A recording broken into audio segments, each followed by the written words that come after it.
Welcome back, ladies and gentlemen, to another year. Happy New Year. Merry Christmas once again. Hope you all had a great festive period. We are back, the League of Inches crew, for another year. Podcasts are now kicking off officially. Welcome to 2025. Welcome to our page, our channel, and I guess welcome to the NRL, NRLW, and Supercoach seasons as well. So much to look forward to this year. So keen to get into it. We've got a big Supercoach previews coming that you all loved from last year. So they're back and bigger than ever. And I've got this man next to me who's still around. It's great to have him back for another year now. He's getting to do all the preview stuff. He's excited. Trav, welcome back. Hope you had a great festive year season yourself. Did get to catch up a couple of times. We had obviously the Hamfest, all that sort of thing as well. Looked after you the festive season. Yeah, did. Got very, very lucky. Have enjoyed the time with my girls and some family, catching up with some good mates like yourself and some others. And it's been really good. Merry Christmas and Happy New Year to everybody. And welcome to 2025. And let's go. Indeed. Welcome indeed. So keen to get into this one. Just a bit of a pre-warning. What we'll basically do here for this one is going over the 2025 fan-voted ladder. So obviously in our festive season, we put this vote up. We do it every year. We've done it for 3 years now. This one was easily the most popular, like the most votes went towards it, the most input from you guys. So once again, I really thank you to our League of Inches community for getting behind it, both on Facebook and Instagram. The numbers were huge. Easily, as I said, the biggest one so far over 3 years, which just coincidentally goes in with the page as well as we continue to grow. So we'll go over it. We love and respect everything that you guys have said and how the votes have happened. We'll give you our thoughts about what we think of this ladder. This isn't our predictions. We're not going to put a number on things. We'll just talk roughly what we think about each team and where you've put them. We will do our ladder prediction podcast probably in about 3 or 4 weeks' time now, when a bit more of the preseason stuff happens. We're starting to get into that trial period. We will then do our previews as well. So really keen to get into it. For the YouTube watchers, I'll now put it up on the screen so you actually see as we talk about it. For the podcast listeners, I'll go into detail as we talk. But if you want to, make sure you click over to the YouTube page, growing rapidly at the moment, almost up to 2K.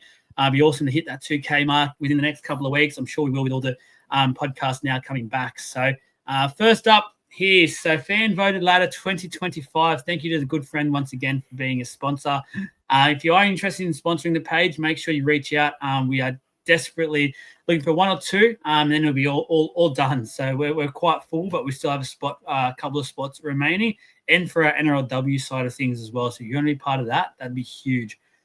First, so actually we'll go from 17th up, I reckon, Trav. So last place here, the Gold Coast Titans was voted as the League of Inches community team that will come last. So what are your thoughts around the Gold Coast Titans and coming last? They've got the addition of Regan Campbell-Gillard.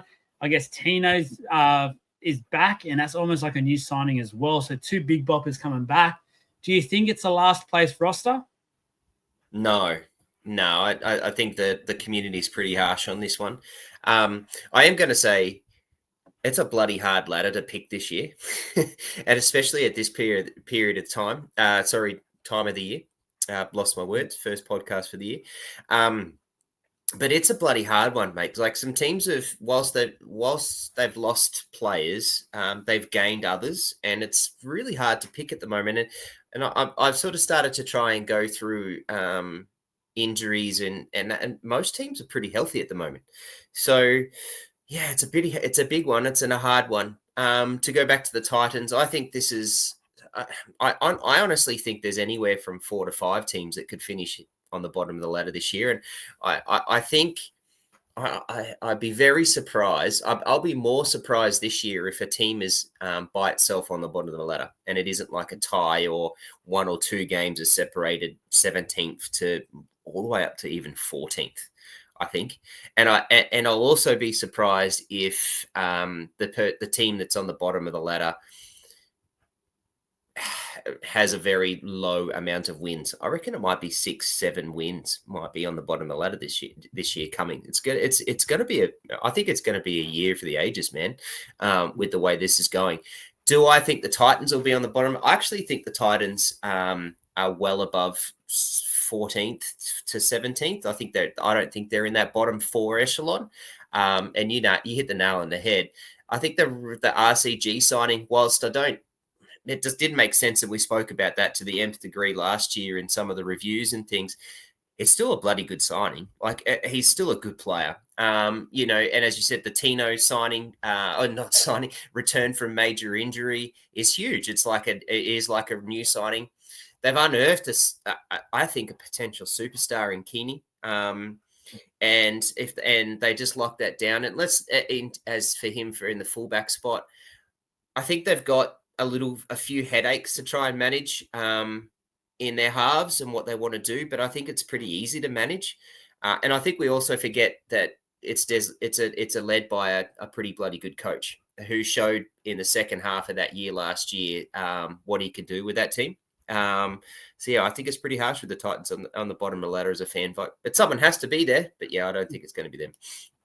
Yeah, look, for me as well, I think this is honestly probably the hardest year I can remember picking a last place team. Even for me, like, I'm trying to do my ladder at the moment and I just keep changing. I think, as sort of what to your point, for me, I feel like at the moment there's probably the top 2 teams in the competition are clear standouts. Then there's probably about 2 or 3 that are probably just a bit above the rest as well, but nowhere near the quality of the top 2. But then, honestly, from probably 6 or so down, that you could probably put a blanket over them all, and you could make cases for them to finish, whether it's 6 all the way down to 17th. I think it's going to be that close of a competition, and I'm so excited about this year, knowing that it feels like so many of the bottom teams from last year have actually really improved in terms of their signings and actually been real smart with their signings for once, and it just makes them look like a much better outfit on paper. So, in a way, I'm with you. I feel it's, especially the Titans roster on paper, shouldn't be last. But maybe the way the community's thinking and the way that I'm trying to sell this is, we've seen the Titans outfit so many times now that it looks really good on paper. We get to the season, and for whatever reason, it just simply doesn't work. And we're having that conversation 16 weeks down the track where we're going, what is going on at the Gold Coast Titans? Like, how is this even possible once again? So maybe they're thinking that's happening. We've already spoken a little bit about the signing of Regan Campbell-Gillard, but I'm sort of with you there. I don't know if it was really what they needed, but at the end of the day, when you look at their team on paper, I don't really know what they actually need much of at the moment. They actually feel like they have a really good side. So we'll see what happens. But yeah, 17th for the Gold Coast Titans, 16th the Canberra Raiders.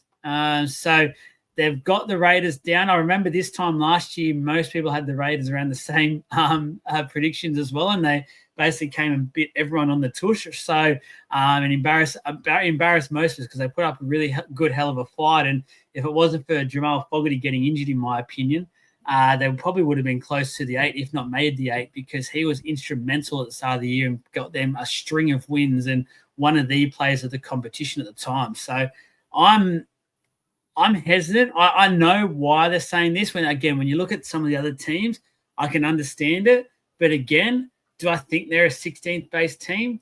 I'm just scared to say it because of what they did last year. I feel like they've got all those younger players who we were questioning last year now have a full season under their belt.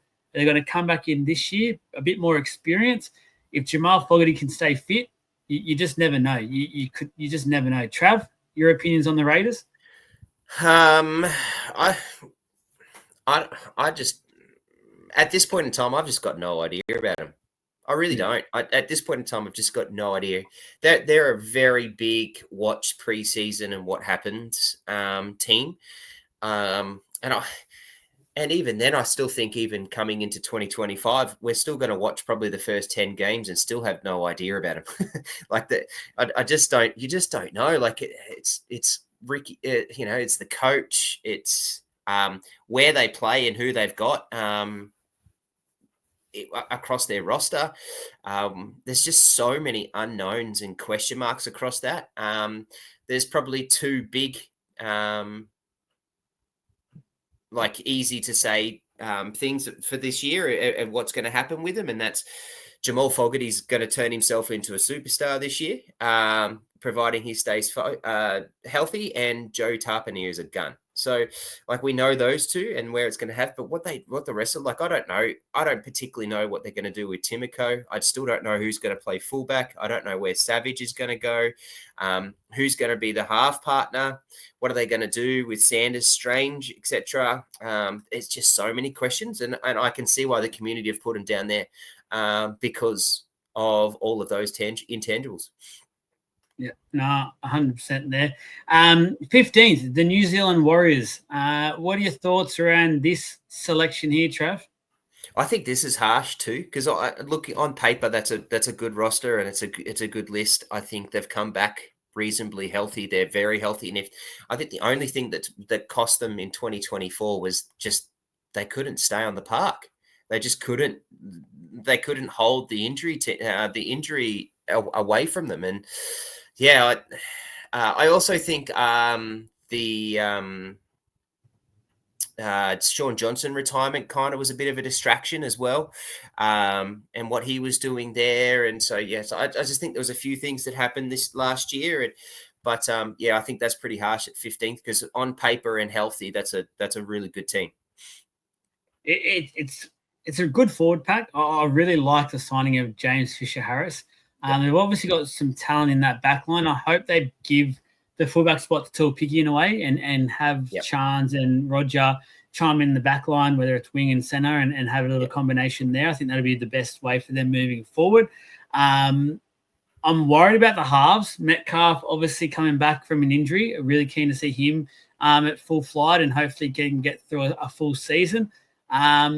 Just a little bit worried about that 7 spot still. So I don't think they can finish that low, but in a way I can see why they've been voted into this position by our followers. So, yeah, it's a tough one. On paper, it shouldn't be an outfit that finishes this low, but there's probably, if you peel back a few layers, there's probably some reasonings behind why that is the case. So let's hope for Warriors fans' sake that it's not 2 years in a row of some trouble. You just feel like with that James Fisher-Harris signing, he will not let them get that sort of position on the ladder. He will make sure they're around the finals campaign and really fighting for that finals football spot and back up towards the top of the ladder. So 14th was 100%. 14th, the Dragons. So this is another team coming into the year. It's a bit interesting, isn't it? It's sort of I don't know. There's signings, you see it on paper again, and you think, oh, not bad signings, maybe getting a bit older. That's the question mark around some of these signings. Your Cooks, your Holmes, your Gutho, the injuries, have they seen their best days? They're on longer term contracts, all 3 of them as well. They're on three or so year contracts. Now is the year, I feel like, for the Dragons, because I don't know how good they're going to go afterwards. Their halves is a huge concern for mine. I feel like the fact that they're starting the year with Flanagan and Ilias as your halves, not being harsh, but if you put a rankings for all the halves pairing, no doubt in my mind they're last. They are dead set last, and that's a huge concern because you're then relying on someone like Cook to do a lot of the work from hooker, which at defensive side can easily nullify that and shut that down. And Gutho can only do so much. And we've seen his body start to fall apart last year when he was at the Eels. So it'll be interesting to see what happens there. I'm sort of thinking around this sort of figure for the Dragons. I haven't locked it in yet, but I think this is one where I think the community's got it almost absolutely spot on. What are you thinking, Trav? Yeah, I've definitely got them in the bottom 4. It was one of those points I was sort of I was referring to at the start. When we started talking about this, is that this is one of those teams that it's still an unknown. We don't really know. They've lost a couple, but have picked up replacements. I think picking up Holmes for Lomax is pretty much like, I really like Lomax and think he's a better player than Holmes, but pretty much it's a same. That the loss of Hunt is, we know what Hunt's like and what his resume says, but I don't think it's a huge loss for him. Like, I really don't. I don't think he played all that well in 2024. That I don't think Ilias is not going to be able to do for him in terms of, and that's a big call, I think, and maybe a contentious call. But for what I can see in the headaches that he caused that club, I don't think it's a big loss. So yeah, there's still a lot to play out. I think this year coming is going to be a really good tester for him. I think Flanagan as the coach is going to sit there and go, right, I'm going to play these guys, and this is what you've got. You've got this year to do it, and if you don't get it done, I've got a couple of dudes coming in 2026 already that's ready to go. So I think this is a bit of a trial and error year this year. I think they'll be competitive. There'll be moments in where they will push the big teams and do based off what they've got. But I think they're a bottom 4 team.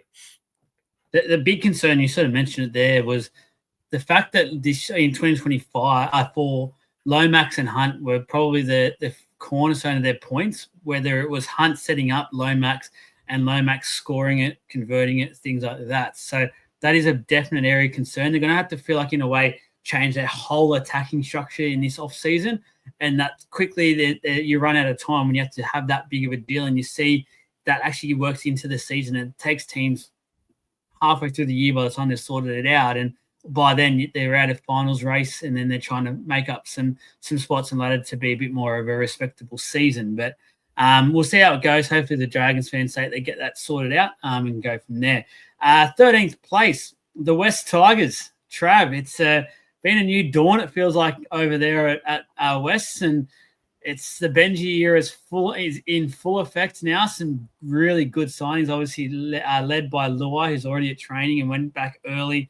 You throw in there the May effect, and still can't get over the Roosters letting him go. But your thoughts around the West Tigers 13th? I think that's thereabouts. I don't think they're a bottom team this year. I don't think they're a bottom 4 team. I think they're picked in the lower half of the comp because of their recent history. 3 bottoms in a row is probably the reason why they're there. I really don't think Luai is going to be an entire franchise changer. I just don't think he is. I think not in 12 months. I think it's going to take him 12 months before we start to see anything from them or what the culture is built. I also still struggle to see what Benji Marshall's done other than, and I'll keep saying it, other than tell his coaches and staff that they need to wear suits to game day. I still don't know what actually Benji Marshall has put on as a stamp. And I keep thinking back to, and I'm going to, because they both come from Penrith, but have a look at what Crichton did and how he changed that entire organization at a whim. But I don't think Luai's got that in him. And whilst I think Luai is a great team player, I think Luai brings a great culture. I don't think he's got the ability to change that team just yet. I think it's going to take some time. And I mean, the Tigers are still pretty much the same team. Like, they've still got the same dudes. They've only brought in a couple of different, they've only bought 4 or 5 guys. And whilst those 4 or 5 guys are really good, I'm still not sure it's going to take them to the next level of pushing for finals. But yeah, I think top half of the bottom half. Yeah, I'm sort of with them here. I feel like they're going to be thereabouts, where they are, about 13th on the ladder in 2025. I'm with you with basically what you said, in terms of it sort of feels like, in a way, the Tigers are maybe 2 or so players short of being that proper finals football sort of contender. They're going to be a lot more competitive than they were over the last number of years, no doubt about that. There's going to be definite weeks where fans can feel optimistic about their chances this year, but I also think there's going to be some times where they realise, hang on, we are in a sort of rebuild at the moment, and as annoying as that is for fans to hear, because it feels like they're doing that every year at the moment, I feel like this year's a bit different. They've actually got some of the right players in the right spots. Just about being a bit more patient and knowing that this is probably a 24-month situation here at the Tigers, and 2026 I feel like will be the big year there for West Tigers, and they'll make 1 or 2 more key signings throughout the year for 2026, and we'll see them, I reckon, probably make finals football next year. I think 12th. their youth. Sorry, man. But the other side of that is their youth. Like you've still got Bula as a fullback is only going into his third year. You've got Taruva is only in his third year. I think like the Fainu brothers, so there's just so much youth. Galvin. Like Matt May's still young. Galvin's in his second year. So signings will be key. They'll need to another one or two, like you said. They also just need time. And hope that Benji Marshall's able to coach them. Yeah, and the other good thing for, I guess, the Tigers is they've got rid of some of that deadwood. Like Bateman, for instance, we all know the issues there with John Bateman throughout the year, and that's clearly gone. And that can be a big distraction at times for clubs, especially when they're in that sort of the West Tigers mold where they're struggling. All it takes is one or two players like that to kick up stones and make big scenes, and players go, "Oh, this is too hard. I can't do it anymore." And it just loses whatever the coach was trying to do at the time. So they've look like they've got a good squad now that they'll all be on board. It seems like they got rid of all that crap, and hopefully they can go into this year. And as I said, just give their fans some optimism and let's start to talk about the Tigers in a positive and not that negative crap that is always in the media and that we end up talking about. 12th position, the Newcastle Knights. For me, I've been very vocal with the Newcastle Knights. I look at them this year. I see Kalen Ponga. And I see Kalen Ponga gets injured. I am very, very worried about the Newcastle Knights for 2025. I just think even with Ponga in a way, with the way that teams we've already spoken about are all sort of improving, I think defenses, I know Ponga's a gun, but I think the way that the Knights are set up where they know everything's going to revolve around Ponga, and yes, he will still make things happen. I just think defenses will be better and better this year, and they'll be able to shut that down more and more. So I'm extremely worried about the Knights. I'm worried about their halves. I think the halves pairing that they should go with, they still won't. It'll still be a halves merry-go-round in a way this year, and that will continue to interrupt the season, hurt Ponga, hurt Brayley at hooker as well, and hurt just the makeup of the team. So I personally probably have the Knights much lower than 12th. But yeah, I'm just personally, I'm super concerned for the Knights this year. Trav? Yeah, I'm definitely concerned too. But how do you write them off? Like, we were all concerned at the start of 2024 and they still freaking made the 8. We did the same thing the year before that. It's really hard to write them off. 3 things that they shouldn't be named. They should change their name from Newcastle Knights to the Newcastle Pongers. What the hell are they going to do with their halves? And the third thing is, I think all Newcastle fans are sitting there hoping that they probably bomb out this year so that coach is gone for 2026, because that's probably one thing that they need, because I think he is the sole reason that's holding that club back. And I reckon there's going to be some big things that come out with the loss of some of the players that they've had, like losing Dom Young, losing Leo Thompson like they have, even though they just signed his brother. There has to be something out there, and I think it's held on to the coach. Hard to disagree with anything you just said there. I think there's a lot of Knights screaming in their car or at their phone at the moment watching this and going, please get rid of the coach. 11th place, the North Queensland Cowboys. Now, Trav, I'll just put my hand up now and say for about 3 years now, I've got the Cowboys completely wrong every year with my predictions. I have absolutely no idea anymore when it comes to the Cowboys. So whatever I end up putting them for my ladder in the next couple of weeks, just everyone write down, put them in the opposite. So they'll end up doing it. What are your thoughts around the Cowboys in 11th for 2025? I have you summed it up really well. You can throw from 6th down to 17th a blanket over all of them. Oh, no, sorry. No, I actually disagree with that. 6th down to about 13th, you can throw a blanket over and any team can finish in there. And I think the Cowboys are going to finish in that range. I have them probably middle, just missing out in finals at this point in time. But, geez, I feel that's really harsh. They've lost Holmes. Yep. They've lost Felt. Yep. But Dearden's another year older and just gone and had a big competition for Australia. I think the Bateman signing is really handy for them, as much as what you just said there about what happened at West Tigers. I think he's a really good signing for him up there. I think Drinkwater is just another year older and another year where he can go, yep, this is my team, and off I go. There are still some unknowns. I'm not a big fan of the coach. I hope over the preseason they've decided to find some defense and some guts into finding some defense because they need that. I still think they're going to be able to score. But yeah, there is those unknowns around what's going to happen. I'm not like Taumalolo's another year older. I'm not 100% sure what's going to happen in their pack. I know Hess is back this year. But yeah, so there's a lot of unknowns, but yeah, they're still very bloody talented. They're still a really good team, and it's bloody hard to go up there and play them at home. So they've got a really big advantage of that. They've got the best advantage for a home game out of anyone in the competition, even the New Zealand against New Zealand, which I think with the flight going over there is a big advantage, but they've got by far the best advantage. So yeah, it's really hard to write them off and not have them in the final. That's definitely a good point you raise. I do agree, like 6th till about 14th, 15th, definitely in that sort of a range for the Cowboys. I guess it depends on the roster. Like, again, if say Dearden goes down for them, very concerned with what happens there. But in saying that, like, Drinky has continued to step up whenever needed. Clifford, look, I'm not the biggest Clifford fan, but he did show signs throughout the back end of last year that combination can work, and he actually has improved quite a lot from his last time in the NRL, so I'm willing to give him a chance. I'm a huge Zach Laybutt fan, so I know they've lost Val Holmes, but watch Laybutt go. If he can stay fit, he showed a glimpse of it at the start of the year, just how good he can be.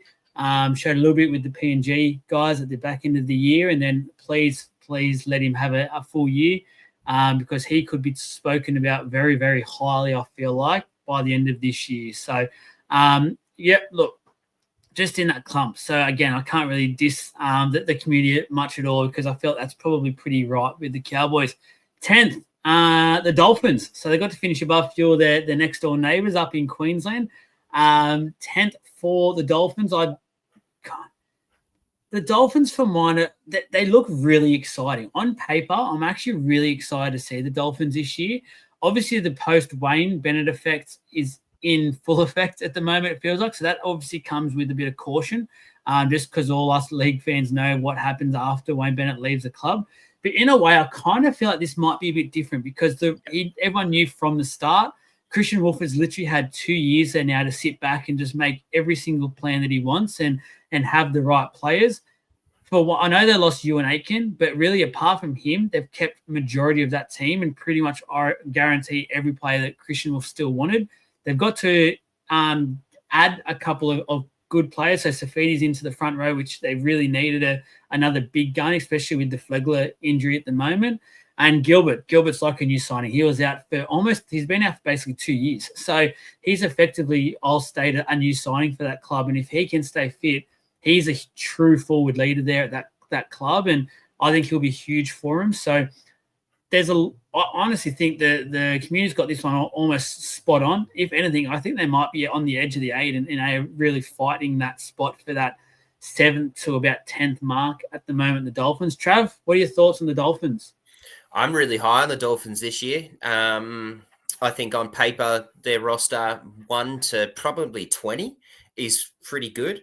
I'm pretty high. I think they've locked in their wings. I think Bostock is a gun. I think another year for him is going to be really big. Katoa is just a superstar waiting to be unearthed. I think this year is going to be a big year for him. They get Jeremy Marshall-King back, so yeah, and he's a pretty bloody good hooker. He missed half the year last year. I think Plath has got a preseason under his belt again now, ready to step in. I think it's a huge loss for the Trey Fuller injury with his ACL that he did. I think that's massive because while some people are going to sit there and go, yeah, Hammer's a fullback, I actually don't think. I think Fuller should be the fullback, and I think Hammer would be way better in the centers or even on the wing. And that would just free up Hammer to play that sort of turbo kind of role that we all know from Origin, which I think Hammer can do. And Hammer does it in Origin, and he's freaking good at it there. So like he should be out, and he should be the centers there. So I think that's a big loss for him, but still Hammer's bloody good. And another year under a system. I think you're right. Absolutely. I don't think Bennett, the loss of Bennett's actually a big deal. I actually think if anything, he's actually set them up really well. That roster's improved really well. I kind of think the way that Bennett coaches and his game style didn't quite suit the Dolphins, but it needed to suit them for the first 2 years because they'd only been in the comp for 2 years. They kind of needed to play that sort of style. And I think now that he's gone, the shackles will be let loose. I'm really high on them. I think they'll be close. They'll fight for top 4. They won't be a top 4 team, but they'll be competitive enough to fight for it. I've got them at least in the finals, 5th to 8th. Yeah, no, you make it some very valid points around them. So, 9th place, the Parramatta Eels. What are your thoughts around the Eels at 9th, Trav? Yeah, you're the Para fan. I'd love to hear you first. I was trying to do my order here, but you're stuffing me up now, so it's all good. Look, for me, I'm as passionate as they come, but the one thing I pride myself on now with the page and stuff, and a lot of people have finally complimented me on this, is that I like to just be fair with my reasonings as well. And I'm all for the optimism that a lot of Para fans have at the moment. There's definitely needed because of the last 2 years. It's been very tough being a fan of the Eels, but I'm a bit cautious still. I think there's a lot to happen at this club, a lot to improve. It's only been a couple of months literally since shit was basically hitting the fan. So it's still a lot of work to do. There's definitely, look at like Lomax, for instance, great signing. Love it. Josh Adokar, much needed speed into the backline that we do need. Iongi adding a little bit of X factor in the backline at fullback, a bit more speed, which is something we've clearly lacked. But in saying that, like for mine, Adokar, I remember saying multiple times throughout last year, his form wasn't really there for the Bulldogs, and there was times where I actually thought he was really under pressure to hold his spot. For Zach Lomax, if he was coming over and to play wing, I reckon he's the second best winger in the competition. He's not. He's coming over and going to play centre. I think he struggles at centre, especially defensively. And in attack, he pushes a lot of passes. I hope that comes out of his game now, and he has a bit more confidence from this Origin and Australia rep footy scene from last year, which he definitely deserved, and starts to run the ball a lot more at centre, because I'm a bit concerned. I think there's still some areas of his game that, for mine, if I was the coach, I'd just be saying to him, mate, I don't care what you've signed to play here. Your best position now is wing.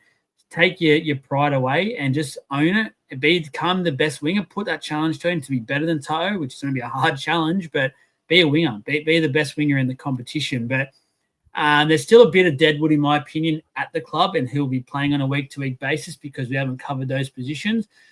So, look, definitely can understand, as I said, a few fans being, oh, yeah, I don't think they'll be finals. I think they'll be a bit lower than 9th, unfortunately.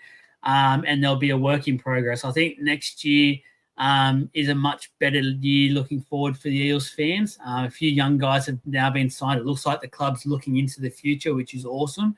I just don't think 2025 or this season is the year that the Eels will be back into finals. There'll definitely be a better year to watch, I feel like. It'll be a better brand of football, but it'll take some time to get used to this Jason Ryles system. Trav? Yeah, I'm not sure. I'm pretty confident that all those Parramatta fans have got on the page and voted for him are very, very delusional to have them in 9th place, to be honest. I'm sorry to speak so roughly to that. I actually like the Para fans and I do like your team, but yeah, I think you guys are delusional to even think that they're anywhere near the finals coming into this season. I think Jason Ryles is still a very big unknown, and whilst he's got some and has done some really good things in the way that he's spoken about and what he's signed and stuff at the moment, there's still a big unknown, and he's really got to change that entire culture, and he's got a lot to do, and I don't think he's going to get it done in 6 months' time. In 6 months, which he's been at the club for now, and I don't think he'll get it. I think he needs this year to go out and play, do a few things, see what's going to happen, give a few guys a bit of a go and see what goes, and then you can be a bit more realistic coming into 2026. The Eels have got some foundations though, like Dylan Brown and Mitchell Moses in your halves is top 3 half combination in the competition for sure.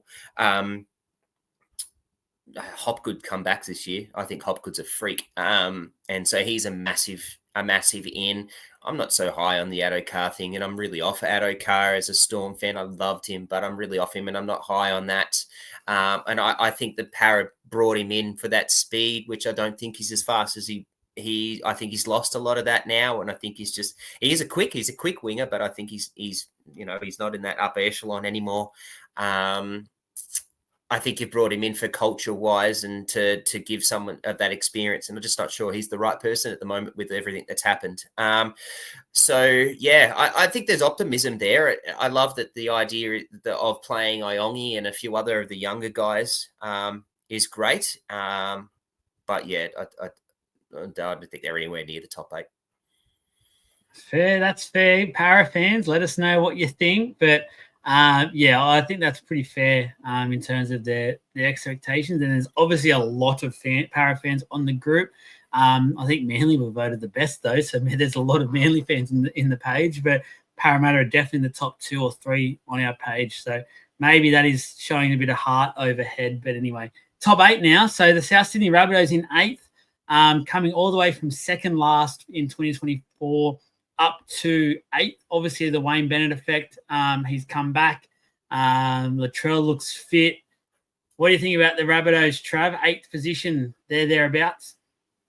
Yeah, I've got them anywhere from 5th to 8th. I think they're going to be they'll be the biggest jumpers in the entire competition by far. I think they'll be finals. I think they'll push for top 4. I really like what's going on there. I think Bennett's just has probably come in and just pulled everyone into line. And let's be honest, Bennett was probably coaching them for most of 2024 as soon as he signed anyways.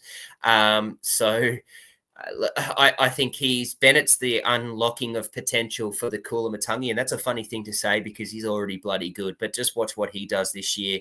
Some of the extra signings they've got, I think, will add major help. They're really healthy. I think Cody Walker's only got a couple more years to go, but I think he's just that there to sort of still steer the ship, and I think is really good to steer that ship with the way, and he fits what Bennett and how he goes.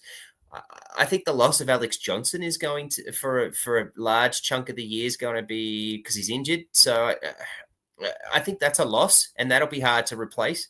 That experience out on the wing, but just his try scoring potential is just unreal, even at his age and what he's doing. So I think that's a big loss. I don't think losing Cook is a big loss. I think Cook sort of played his days out. He was good at the Rabbitohs, but I think he's played his days out there. I think Mamazelis is going to be really good. I think it's time to let the reins loose with him. And so I'm very high on that. And I think Latrell's got a big year to fix his entire reputation. And I think this year's his, and he's a smoky for Dally M, in my opinion. Yeah, so I'm pretty high on the Rabbitohs. Think anywhere from in that bottom 4 of the 8. Yeah, look, I'm definitely on paper that if they don't play finals football this year, I've got absolutely no idea what's happened. Half their team has obviously gotten injured for most of the year, in my opinion.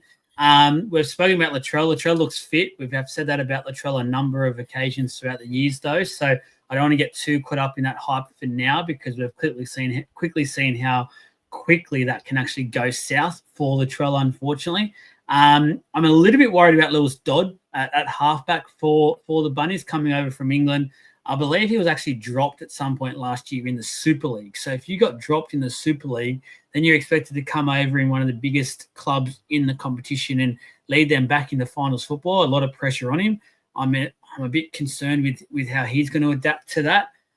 In saying that, though, I think we're seeing towards the back end of the year, Whiten and Walker Haas pairing wasn't the worst thing that happened to the club. I think Walker with the 7 on his back did end up looking a lot better. So interesting how long they go with that if Dodd isn't working. The back line, there's a bit of depth around for now, so that looks good. The Johnson one for his finishing definitely is a loss, but they've got a little bit of depth there.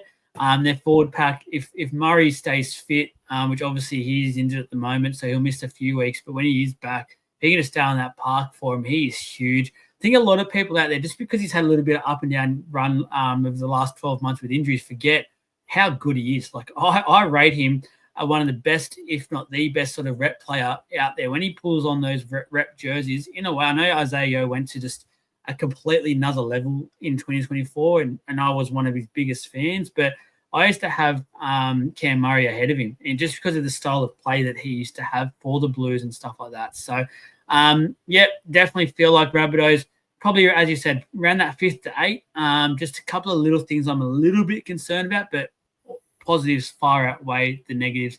The next team, though. Cam Murray's still 26 years old, bro. Yeah, I know. How good is it? It's incredible, eh? And everyone's writing him off. Well, not everyone is, but there's so many people writing him off, and what he's done because he's been injured the last 12 months. He's about to. He hasn't even peaked. He's not even at his prime. Like, this is his prime now. 27, 28, 29. That's your prime for his spot. Yeah, like. The concern is we just want to make sure they're looking after his body, because that's obviously been a big just thing. The way he plays. Yeah. So there's even whispers, because Koloamatangi did so well, maybe he stays at lock and Murray becomes an edge back rower, just to help him preserve his body in a way. That the South are starting to think of that side of things. Not the worst idea, I don't think, but at the same time, I just know how good Murray is when he is consistently playing lock. That's the gamble. Right. But could you imagine Murray playing that sort of Eli Katoa type role? Like, far out. Oh. Like that'd be you'd be frothing at your mouth as a Rabbitohs fan. You would be. The team next up, though, the Sydney Roosters at 7th. I'm a bit shocked at this selection. I've got to be honest, because they've lost a mountain of talent. They've really not replaced them at all. Still to this day, right now, they've added one real good signing for 2026, which is obviously Reece Robson, but that's not for this year. They've still got Sam Walker. They've still got Brandon Smith out for half of this year. You look at their round 1 side, and I've seen a lot better Roosters teams, and that's going to be their best team for like a 10 to 12 week period at best, and then throw in the odd suspension or injuries that just happen. It's looking bleak, in my opinion, for the Roosters. And I'll go out there right now. I don't think the Roosters are a final football team in 2025. I'll have them a bit lower on the ladder. I don't think it'll be real dark time. I think they'll just find ways to get some wins, because they're the Roosters. It'll just somehow happen for them. But 11th through to about 14th, I would not surprise me if that's where they're about this year. I'm a bit concerned for the Roosters. Trav? I'm more than a bit concerned. I'm very concerned, and I'm so shocked about what the hell the Roosters are doing. It's just not the reputation I've got of them, and I've said it again to the nth degree last year in all the review pods and any sort of other bits and pieces that we've had. What the hell are they doing? Like, we're also used to the Roosters being in contention to sign any big name, and they haven't. Reece Robson was there, but again, I like Reece Robson and really rate him as in his position as a top 3, at least in easily in that spot. But I don't think he's not a organization changer. He's not going to be a superstar that's going to make them, amazing. And he's not even there till 2026. Yeah, I don't know. I'm not high on them at all. I think this is a pick, and people have picked them based on just reputation, because everyone's just as shocked as I am about what the hell they've done. I think there's some big things here. Is the Walker injury more than likely doesn't play the year, and particularly if they lose a few games and they don't get into any finals contention. Why would you risk it? Sit him out all the way through, bring him back in preseason and do that. They don't need him if they're not going to play finals. They're like Sandon Smith. Like, do we know what he's going to do and how good he's going to be? There's still question marks on Billy Smith. I saw today that he's not even trained. So, is he going to be able to come up and do anything with the talent that we know he's got? So many question marks. I think the Roosters have lost a bit of their nous and a bit of their reputation, and I don't think people fear them as much anymore. That was one thing that everyone did. It was the Roosters. We fear them. As a Storm fan, I bloody hated playing the Roosters and was always worried about playing them, even at home. So I'm not worried about them this year at all. I don't think they're going to bottom out. They're not a bottom 4 team. I think the coach is too bloody good to allow that to happen. I don't think they'll make finals. I think they'll contend. They'll win some big games, but they'll also lose to the bottom teams too. I think they'll be at the middle of the pack. Spot on there. in my opinion, and definitely agree that fear factor for mine that Jared Rea-Hargrave's not there. Straight away, opposition fans forward packs especially start to breathe easily, and losing Terrell May as well, just a guy who you knew if they brought on, if there was an early injury to the forwards, he'd come on and just pull out a 70-minute stint and just do it with ease, it seemed like. Huge losses, in my opinion. 6, the Brisbane Broncos. So it's the Madge era now. No more Mr. Walters, unfortunately. He's been hooked. I feel like was definitely the right decision. Madge, will he be the right man for the job? We got no idea. It seems by all reports, off-season has been okay. Some strict rules, it seems like, has happened there. There's no shirts off, things like that. The pretty boys have to keep their figures intact and not show them off. So I've heard rumours there's been less and less single ladies at training. They're not happy. But apart from that, for the Brisbane Broncos, Trav, 6th place, do you agree? Yeah, I think that's about the mark. I think they can push for top 4 based off what they've got. I think Madge can make a big difference. I think he can make a huge difference. Whilst I don't blame Kevy Walters for what happened in 2024 at all. I just think he lost the players, but that's on the players, and I think the players was in that, and Madge just couldn't control that. I think Walters has got another place somewhere in some capacity over the next couple of years, because I still think he's a pretty decent coach. He's not going to be the worst one out there.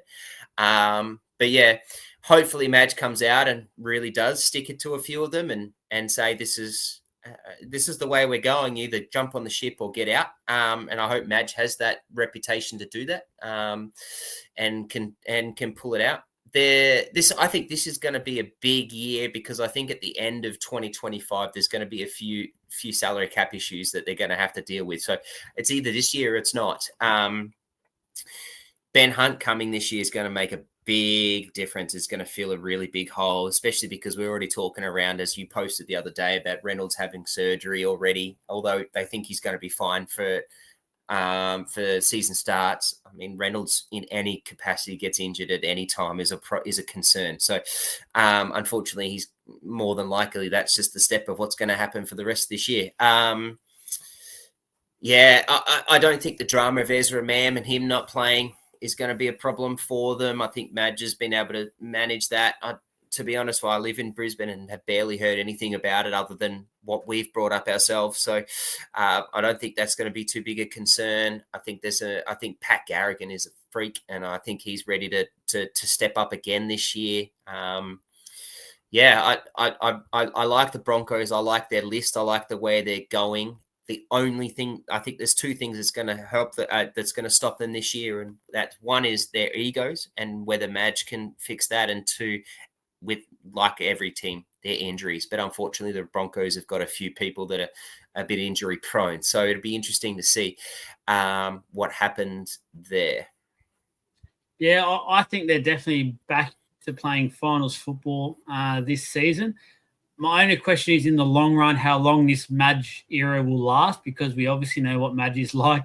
I think he's great for like the Blues, and in that short term where it's just real intense and players can actually buy into that.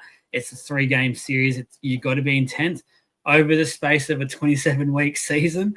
Having some of those big personalities that the Broncos have, I just have the inevitable feeling that we're going to get headlines of player unrest, not happy, blah, blah, blah. But whether that's going to be this year, whether it's next year, we're not too sure. I just can see that happening. But for now, I think this is definitely what this club needs. They need a huge smack in the face. They need an attitude adjustment. They need to stop thinking they're bigger than basically Brisbane and start to realize they haven't achieved anything as a group. This is their year that they have to start to stamp their authority on the competition. Because if you look at their lineup, on paper, this is almost as strong as their grand final team. Like when they get all back, when Mann's back, when everyone's fully fit, there is no doubt in my mind or no reason why this team shouldn't be right up there fighting the Storms, the Penriths, the Sharks, and being one of those teams that teams go, you know what, we're versing the Broncos this week. Holy crap. Like they need to be that team this year. So for Broncos fans' sake, they hope they get there. A lot of other fans, I hope they don't, because now they've probably quickly become one of the most hated teams in the comp, especially after all this man stuff as well, and just how it was almost in a way swept under the rug with the timing of it all, and when the press thing came out and the like. So Yep, I agree with sort of the Broncos. If anything, I feel like they might finish a little bit higher. We'll see. Anyway, fifth, the Bulldogs. They've got the Bulldogs continuing on from a really successful year in 2024 where they've completely turned the club around. Got a lot more respect to their name as well now. The Bulldogs, opposition teams know they go there. They're in a battle. They're in a war. The defensive side of things was absolutely tip top. I think they finished the second best defensive team in 2024. For a lot of the year, there was a period there for I think a month, so they were the best defensive team, which was huge. Crichton, you've already said it earlier, Trav. He's been huge for this club. I just think he'll get better as a leader. He'll continue to learn. He just seems like one of those guys where he'll just learn constantly, and he would have had an off season where he would have just learned so much. He'll come back with all that knowledge, bring it off to the group and just say, we're not going anywhere. We're in this competition again. Negativities, I'm a little bit concerned when whether they can just do it again. Like that was such a big ride mentally for them last year. The crowd, everyone was getting into the Bulldogs. Not much has changed personnel-wise. They were effectively going into the same team. We had question marks over the forward pack this year. Now they've got that signing for 2026 in Leo Thompson. I'm just a little bit concerned that their forward pack might not be enough to go with the top teams again this year, and they might just be that rung below. I think they're in definitely a top 8 battle around that sort of 6th to 9th mark. There's definitely a little bit where I'm going, oh, maybe not as good as last year was. Trav?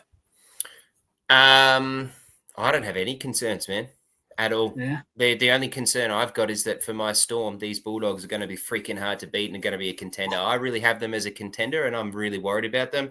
Okay, I can see what you're saying about the forward pack, but it's still pretty good. Like, Viliami, kick out. I'm just going through their list now. Satili Tupanua is a good signing. I think Sam Hughes had his 12 months last year. He's ready to sort of jump up and have another year and step up. Max King is good. Kurt Mann, Josh Curran, but the list keeps going. Preston, don't even forget about Preston. Like he's got another year as how good he is. Like I have absolutely no concerns around their pack. Probably the biggest concern I've got is their fullback and what they do with fullback. Is it Tracy? Is it Taff? What do they want to do there? But other than that, I think they've locked in their centers. I think you got Bronson Cherry's got another year, has had a preseason. He's ready to fire even more than what he did last year. You got Crichton. I think their wingers are okay. I think they're very well coached. All their young guys, which is probably the only reason, the experience was probably the only reason why they died off at the end of this year. That there's no excuse for that now. They've had that next year. They've had that extra preseason. Burton will fire again. Crichton will grow. Bloody hell, man. Jacob Carraz is a freak. He's going to have another year. He's going to get better. Jacob Carraz is going to get better, and he was a bloody monster last year. I just have absolutely no concerns about them. I'm very high on them. Yeah, no. I've got nothing. I tried to even come up with a negative there, and I can't. I'm very worried about them, and I think it's great. I think it's great for the competition. The competition, the NRL is much better when the Bulldogs are a good side, as much as we might say they are a bit contentious in terms of their fans. But let's be honest, it's a much better NRL when the Bulldogs are firing. Yeah.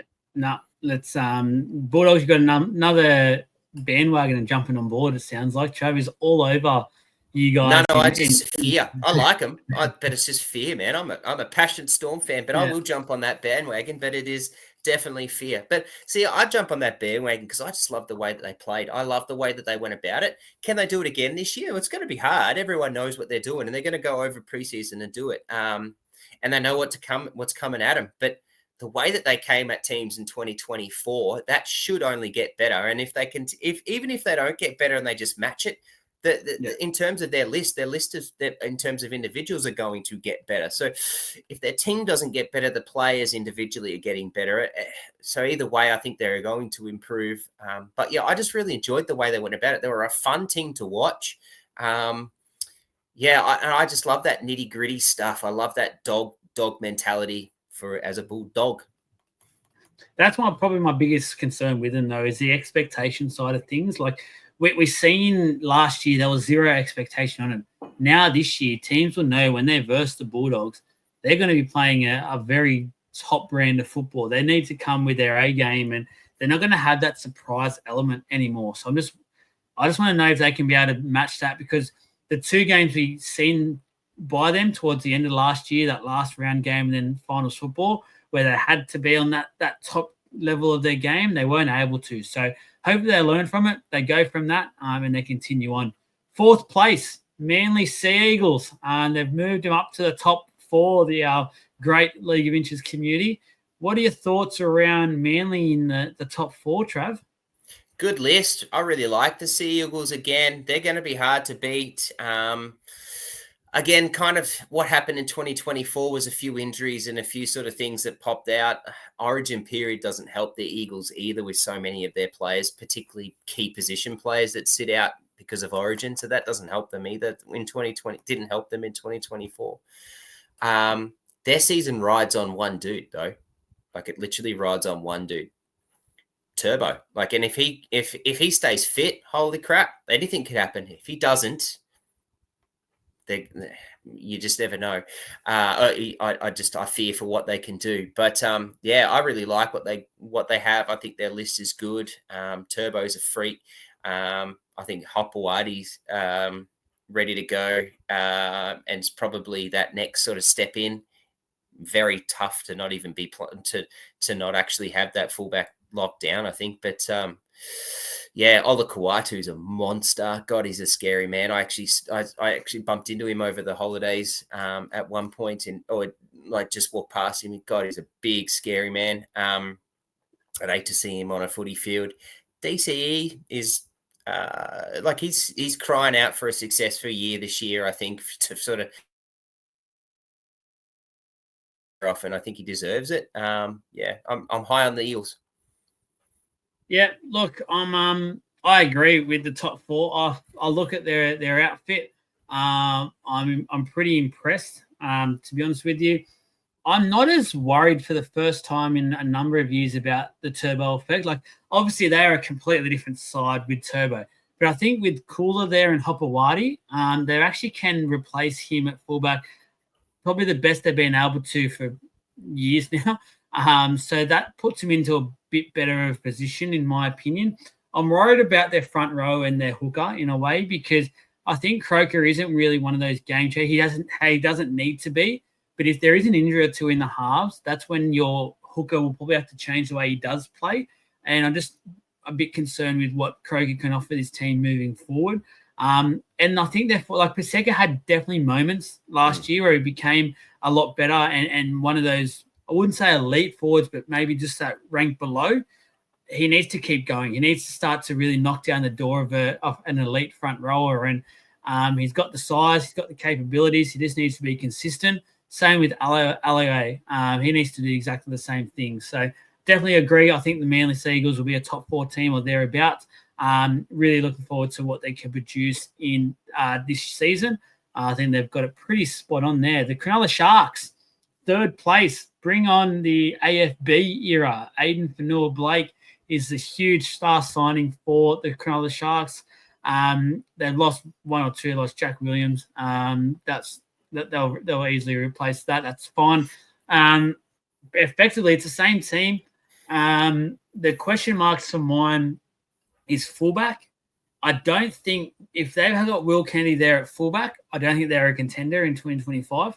They need to make a big call. They need to put one of either Cade Dykes there, or they need to put Hines back there and completely change their halves pairing, in my opinion. If they go for the Dykes option and they have Hines and Trindle, I'd be having Hines as my 5'8". I think it's clearly shown now over that final series that Trindle is the man to actually take control of this team and actually be that halfback and lead the team around. Basically Hines, I don't know what's happened. He's completely been shot from Origin, in my opinion, and just completely sapped his confidence. Like, it just, no matter how long it takes, he's somehow not getting it back. He was a shell of a player in that final series, and it was so hard to watch. I know there was people out there trying to pump his tires up, and that was good because obviously we don't want to see players go through a rough patch. But if we're calling a spade, his final series just wasn't there. For an elite player that's on the money that he's on, he needed to be so much better than he was. So AFB is huge. He will provide that mongrel for the Cronulla Sharks this year. He'll provide that different aspect in their forwards, which they've been crying out for. They've got Nakora there who runs great lines, but for mine, their middle forwards has all been sort of one-dimensional for too long now. They've all just straight up and down sort of players. AFB is just a completely different level. Front rower, an elite, if not the best top two in the game. Absolutely, you cannot rate this signing high enough. So I think he'll be huge for the Sharkies. Trav? Yeah, I think AFB makes a massive difference and changes a lot. However, if they don't make those big calls, and I said this last year, and I'll say it again, and I'll probably say it over the preseason as well, they have to make some big calls for 2025. And the big call is Nico Hines has to go to fullback. And unless that happens, AFB is not going to make any difference, and the Sharks will still be exactly the same as what they were in 2024. I think AFB makes them better, but I don't think they can punch above their weight to beat the Storm, the Panthers, etc., without making those changes. I'm very high on the Sharks. If they were to make those changes, I think that's a premiership. That's a store that I think they'll contend with the top two, and it's a premiership if they make those changes. And that's what they have to do that. If they don't, they'll be there. They'll contend. They'll be top four, but that's about all. Yeah, no, it's hard to disagree. I think that's going to be a huge call that needs to be made. It'll be interesting to see what Fitzy does because we've seen him so far in his coaching career. He's very reluctant to make these big calls. He sort of doesn't want to. We'll see what he does. He has a whole preseason. It'll be interesting to see if we start to get some shots, whether it's Nico at second receiver or that fullback role, will be very, very interesting. Yeah, Supercoach point of view, we don't want to talk about it much, but if he's named at fullback, there'll be a lot of people straight on. Everyone, 100%. But their list is brilliant. Like every single name: Katoa, Stone Street, Mulatalu, Nico Hines, Kale Iro or Iro, Ramian, Atkinson, Trindle, Rudolph, Hazelton, Wilton, Talakai. Like these are all really good players. Their list is top notch, but it doesn't quite work because of the halving factor of what happens. And that is a top four team. No doubt about it. Unless something drastically goes wrong, that is a top four team. But it's not a contending team without the changes that needs to be made. Yeah, and that the other we didn't really mention him, but he was big in 2024 for him whenever he played was Atkinson. They're obviously losing him for 2026 off to the Dragons. But if I was them, I would be getting everything I can out of Dan Atkinson, whether it's 14, doing whatever, just get whatever you can out of him because he's clearly shown he's a very good player. And as I said, while you've got the chance, put him and Trindle in the halves. Why not? He can clearly do it week to week. I'd be letting that happen. Second place, they've done it, 4 times in a row now.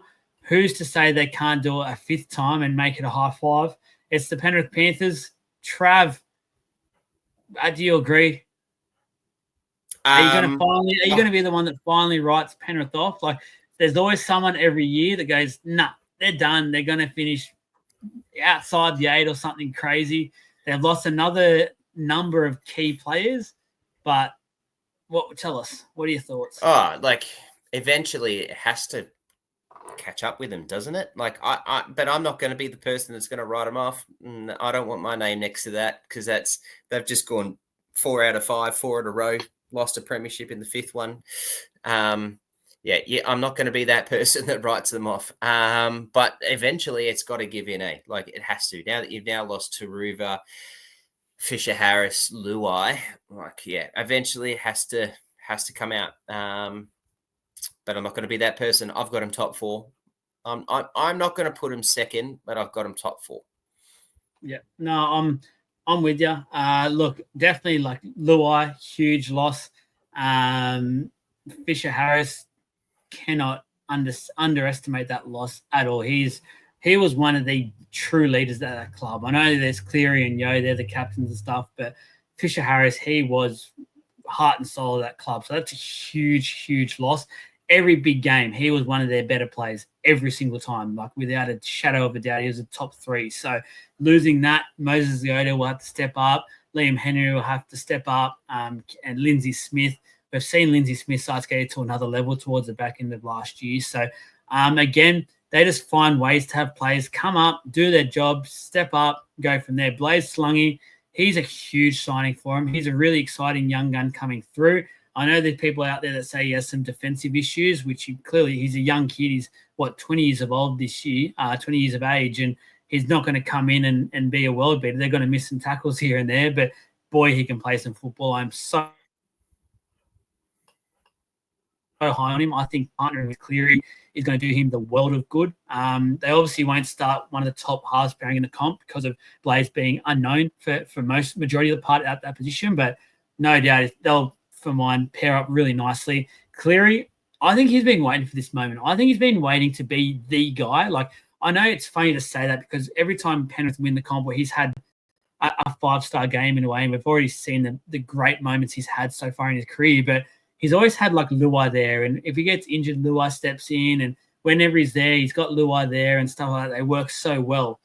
Effectively, it's his team now. Like, Yo's going to do so much to help him, but it's Nathan Cleary. Like, there's going to be so much on Nathan Cleary, and I just think he's at that level now where he's going to be he would right now cannot wait to start the season, I reckon. He's going, this is another challenge for us. We love these challenges as a team, as a club.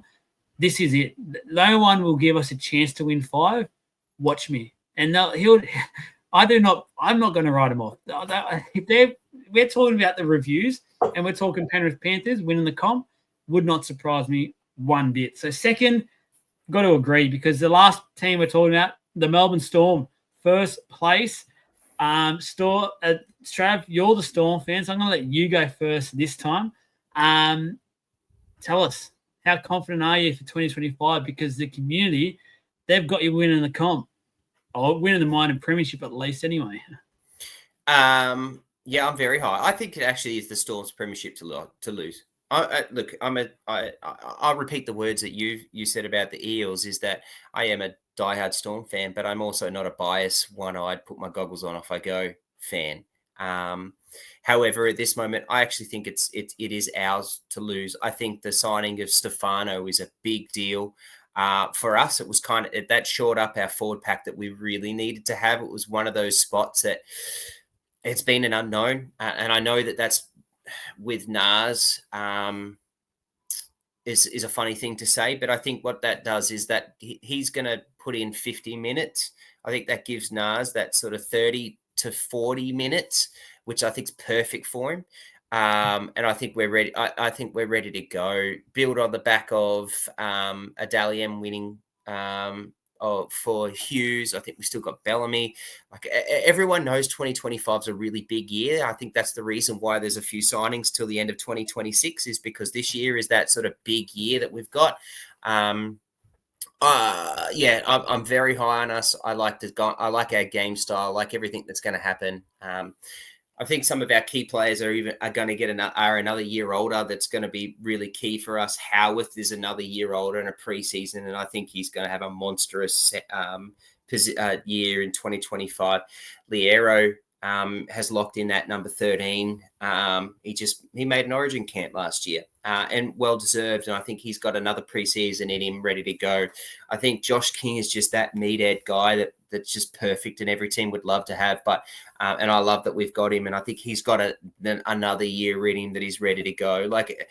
Yeah. And then you look around, and we've got Munster's just had a preseason, and all talk is that he's just killing it. And he's coming back from that injury, and with his surgeries and stuff like that, and his rehab and what's happening, he's just absolutely killing it with what's happening for his preseason. So, I couldn't speak more highly of a Storm. I think the competition, there are some teams that I think can beat us with some things to be done, but it's definitely our premiership to lose. Yeah, I think the community's got it absolutely spot on, and I think what you've said there is very, very valid. I look at the Storm, and it screams to me premiership. with an asterisk because the Panthers are there. And there's just something about the Panthers that, again, you just can't write them off. And if they can get them on a good day, they can probably do some damage to the Storm. But it looks like to me very, very early on that it's going to be a replay of last year's grand final, just a different result in the end. Storm for mine, they've got class all over the park, key positions. They've got absolute depth in key positions as well, which is the biggest thing that a lot of these clubs, where you look at the ladder and you think one of their biggest weaknesses is maybe the depth. And just look, most clubs have depth, but do they have class depth? No, they don't have the depth that the Storm have. Like you look at the Storm, far longer at fullback. They've got the halves there. They've got I've had a mental blank. Trav, help me out in your halves there. That you've got Pezzett, that's right. Pezzett, Wishart is your 14 / will play starting halves at a drop of a hat, and he can also play hooker if Grant's injured as well. So that's ridiculous. Anderson as well, like that's in the back line. That's a guy who was flying at points of last year. So I'm not as, I don't know if it's controversial, but I'm not as big for the Stefano. So like I think he's going to be great for the Storm and really fit the Storm system. And I've got no doubt in my mind Bellamy and the Storm will make him into one of the better front rowers in the game. But right now, if I was to rate him, which we currently are doing on the page, a few every now and then, I don't have him as in the top 5 or 6 props. I've got him a little bit lower than that. But again, I think he'll work perfectly in that Storm system. He's probably been waiting for that moment. Granted, he's been at the Tigers. They've been struggling. It's hard for forwards to get on the front foot there, where he'll enjoy being on the front foot a lot more at the Storm, and we'll probably see, no doubt, his best football for sure. And I agree with what you said about Nas. We're waiting for him to have those little 30-minute stints where he can just come on, be an absolute bowling ball, have all his energy, and then get the hell off the field, basically. So, I think the Storm are right there in the competition. It's theirs to lose, in my opinion. Really keen to see what they've got this year. That's it. That is our fan-voted ladder for 2025 reactions. Hope you've all enjoyed it. Probably giving you some good hints there about where we've got some teams, but a lot can happen within the next couple of weeks. So there'll be a lot of podcasts starting to come out. We are now back into it, probably 2 a week. One will be an NRL podcast. One will be a Supercoach one. Just to shout out, remember, just the TC Coolers, a new sponsor that's jumped on board. Put your questions in. Go look at the page. If you haven't already, you've missed tonight's episode. There's been a couple of questions which I will get to actually very, very quickly. But there's one for the Supercoach. We're doing that tomorrow night, so you have time to go onto the post, submit your questions for the Supercoach podcast tomorrow night. You'll be featured on the actual podcast, obviously, as well as being in the running for your chance to win a cooler, a League of Inches cooler, which there's a green one for Supercoach and then the white and blue one for our general podcast page sign as well. So I'll just quickly bring this up. While I quickly do that, just quickly, Trav, we're talking about the Storm. Can you speak to me how highly you've got Howarth in your rating at the moment? Because we're seeing a picture of him today, and I put it up, and it was more of a Supercoach, but just in general, I literally think he's going to become a top 3 centre by the end of the year. I've got it. That's a big call. There's some bloody good centres. I reckon he'll be at least top 5. I think he'll push for that. I'm very high on him. So very high on him. I think he freed us up so much better. I think he freed up Coates and allowed him to play that edge just so well. That edge just became like unbeatable with defensively, with what he was able to provide and then how he freed everyone up. I think he's ready to explode. I couldn't speak any more highly of him. Mate, you've done it perfectly. You've filled in that little time perfectly for me. So Facebook, there's mostly for Facebook, it's Supercoach questions. So we'll get to that tomorrow night. And again, guys, you got 24 hours to get some questions in there. One from Tom Shearer. Will Parramatta make the 8? And why do you think they will/won't? We're sort of giving our opinions already. I think we're both saying there won't be a finals football team, unfortunately, this year. Definitely a building year. Definitely looks a lot more positive in a way than the last 2 years, which has been a real emotional sap seasons, so to speak. But I think next year might be the year where you can start to realistically think finals football. One on the Instagram, Cameron.Slade. Are James Fisher-Harris's best years behind him, Trav? God, that's an interesting question. No, I don't think so. I think what he's going to do is different. I think what he has to provide at the Warriors is very different to what he had to do at Penrith. And at Penrith, he just had to be a bash brother and, you know, just run that line and just be a defensive monster. At the Warriors, he's going to be a bit more of a ball carrier. He's going to want to need to offload. He's going to, but I think the other part of it that's unspoken of that will not tell me that his days are over is what he's going to bring to that whole team, what he brings to them on the field, what he brings to them off the field, what his expectations will be off the field in training. I think they're about to have a really fun time with James Fisher-Harris. Yeah, I agree. I think, as I mentioned with him a bit earlier, like with the big games, he's always aimed up and been one of Penrith's best players. So if he was in his best years behind him, I don't think he would have had that. We look at a player like Taumalolo. For mine, his best years are clearly past him, where for mine, Fisher-Harris still has those really good games and he can consistently do those back-to-back. He's definitely got, at least for mine, 2 to 3 more years of doing it at the actual elite level, and the Warriors have a great signing there. Last one for the night, Day.Sports. Helped me with the Broncos review. That was great to have a chat. Hope you all enjoyed that one last year. For which teams could be a dark horse this year? Trav, what team or teams do you have as a dark horse for this comp? A dark horse. Luckily, the teams are still up. Broncos. I think the Broncos and the Rabbitohs. Ooh. I think we've got I think both of those teams are going to be around the second half of the bottom 4 of the top 8, 5th to 8th. But I think a dark horse, I think on their day, Broncos list can beat anyone. And I think Bennett can make a big change to what's happening at the Rabbitohs. So I think they're my 2 dark horses. Yeah, look, I'll go a little bit different. I'll say the Dolphins just to be a top 8 team, because I've seen a lot of people so far actually have the Dolphins right down like their bottom place team, their spoon team. And I just think I feel like Isaiah Katoa is going to be huge this year.